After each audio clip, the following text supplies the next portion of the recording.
নিশার কথা শুনে সত্যিটা জেনে গেল উজি। সম্পূর্ণ জানতে দেখতে থাকো।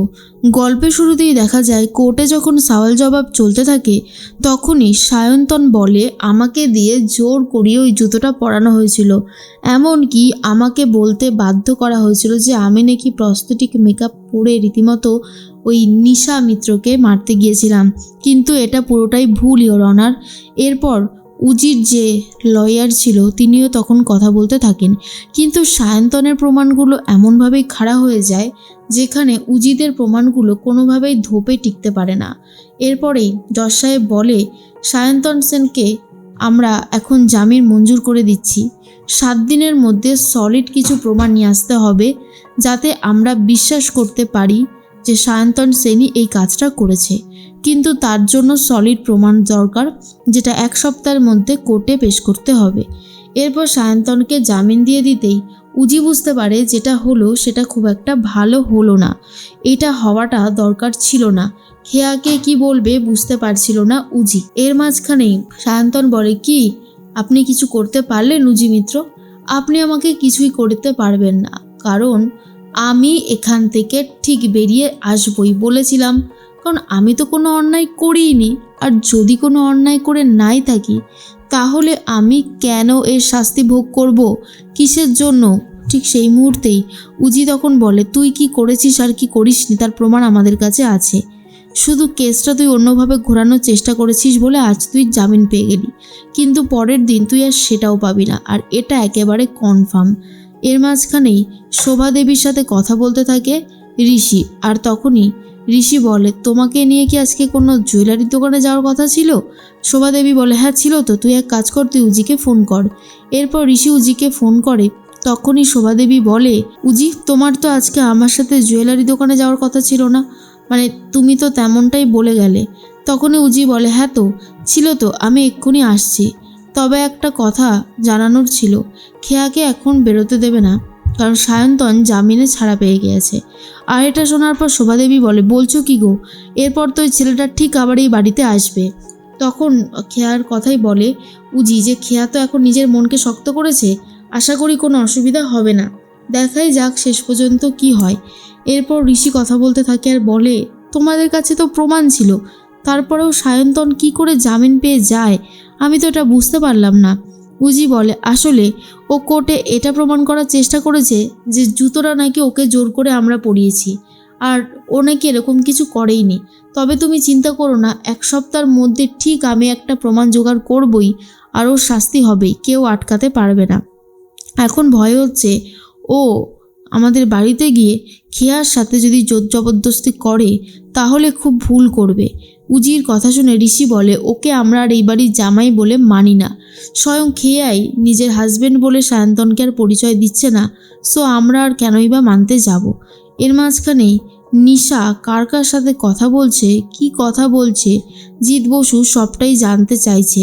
কনস্টেবল বলে স্যার আজকে সারাদিনে তেমন কিছু কথা বলেনি, তবে ওই যে ভানু ছেলেটি ওর ফোনে অনেকবার ফোন এসেছে আর ও বেশ ওখানে কথা বলেছে। তখন জিৎ বসু বলে যেভাবেই হোক আমাকে আসল অপরাধীর নাম জানতে হবেই, কে এই অপরাধটা করেছে আর সেই অপরাধের টাকাটাই বা কোথায় রেখেছে। এর মাঝখানে নিশা অনেকবার থেকে ফোন করছিল জিৎ বসুকে। এরপর জিৎ বসু ফোনটা ধরে বলে কি ব্যাপার নিশা, তুমি ফোন করেছিলে? নিশা তখন বলে কার সাথে এতক্ষণ কথা বলছিলেন, আপনাকে কতবার ফোন করছি ফোনই ধরছেন না। জিৎ বসু বলে ভালো লাগছে না, কি করব বলো, ডিপার্টমেন্ট থেকে ফোন আসছে আর সেটাই কি স্বাভাবিক না? আমি সব কিছুকে ভুলে যেতে পারি কিন্তু অপমানের কথাকে নয়। সারাটা জীবন আমি আমার ইউনিফর্মের সাথে আমি আমার ডিপার্টমেন্টের সাথে সবসময় ভালো কাজ করতে চেয়েছি, সৎ পথে কাজ করতে চেয়েছি, কখনো বুঝতে পারিনি যে এরকম কিছু হতে পারে। নিশা বলে আপনি এই ব্যাপারটাকে নিয়ে এত ভাববেন না, দেখবেন সব ঠিক হয়ে যাবেন, একটু ধৈর্য ধরুন। এরপরে নিশা ফোন কেটে দিয়েই ভাবে শুভেন্দু চক্রবর্তীর ওই 50 কোটি টাকা যত তাড়াতাড়ি সম্ভব পাঠিয়ে দিতে হবে, আর উজির সাথেও এই ব্যাপারে একবার কথা বলে নিতে হবে। এর মাঝখানে সায়ন্তন চলে গেছে খেয়ার সাথে দেখা করতে। তখনই খেয়া বেরোচ্ছিল বন্ধুর বাড়িতে যাবে বলে। সায়ন্তন বলে খেয়া বিশ্বাস করো আমি তোমাকে সত্যি খুব ভালোবাসি, তুমি শুধু আমার শাসনটাই দেখলে, ভালোবাসাটা একবারও দেখলে না খেয়া। একবার একবার তুমি আমার সাথে থাকো, দেখবে আমি আর কখনো অন্যায় করছি না।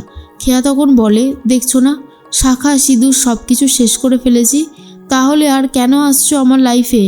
আমি আমার লাইফে তোমাকে একদমই চাই না। আশা করছি তুমি আমার কথাটা বুঝতে পেরেছো। সায়ন্তন এটা বুঝতে পেরে যায় খেয়াকে এবার গলানো এতটাও সহজ ব্যাপার নয়, কারণ খেয়া মন থেকে অনেক বেশি স্ট্রং হয়ে গেছে। শোভাদেবী বলে, তোমার সাহস দেখে আমি অবাক হয়ে যাচ্ছি। তুমি দয়া করে এখান থেকে বেরো, আমরা আর কেউ তোমাকে এই বাড়ির জামাই হিসেবে মানি না।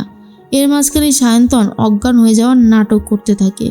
অন্যদিকে উজি চলে গেছে নিশার বাড়িতে, আর সেখানে গিয়ে দেখে ঘরটাকে খুব সুন্দর করে সাজিয়ে রেখেছে, আর বলে, দিদি তুই হঠাৎ করে আজকাল ঘর সাজাচ্ছিস, কি ব্যাপার বলতো? নিশা বলে, আরে অফিসার জিৎ বসুর মন টন তো একদমই ভালো নেই, বলেছিলাম ওনাকে আসতে, ওনার তো আসার কথাও রয়েছে, তাই ভাবলাম যদি একটু ঘর সাজানো যায়, একটু ওনার জন্য কিছু রান্নাবান্না করা যায়, মন্দ হয় না, তাই না? তখনই উজি বলে, একদমই তাই দিদি, তুই যে সব কিছু নতুন করে শুরু করতে চাইছিস, এটা শুনে যে আমার কি ভালো লাগছে তোকে বলে বোঝাতে পারবো না। এরপরেই নিশা বলে, আসলে উজি তোর সাথে কয়েকটা কথা ছিল। শুভেন্দু চক্রবর্তীর ওই 50 কোটি টাকা আমি নিয়েছিলাম স্ক্যাম করে, আমি সেই টাকাটা ফেরত দিয়ে দিতে চাই। জিতকে আর কোনো কষ্ট পেতে দেখতে চাই না। উজি তখন বলে, দিদি আমি তোকে বারবার বারণ করেছিলাম, তুই কেন স্ক্যামিংগুলো করিস বলতো?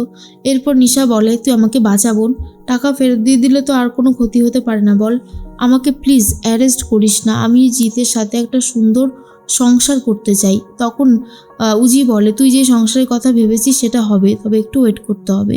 এরপর নিশা উজিকে সব সত্যি বলে দিতে উজি তো চমকে যায়, আর এটাও ভাবে, জানি না স্যার এই কথাটাকে কিভাবে দেখবে, তবে স্যার যদি একবার জানতে পারে সত্যি সত্যি আমার দিদি এই চুরিটা করেছে, তাহলে হয়তো একটু বাজে ব্যাপারই হতে পারে। উজি এটা নিয়েই বেশ ভাবছিল।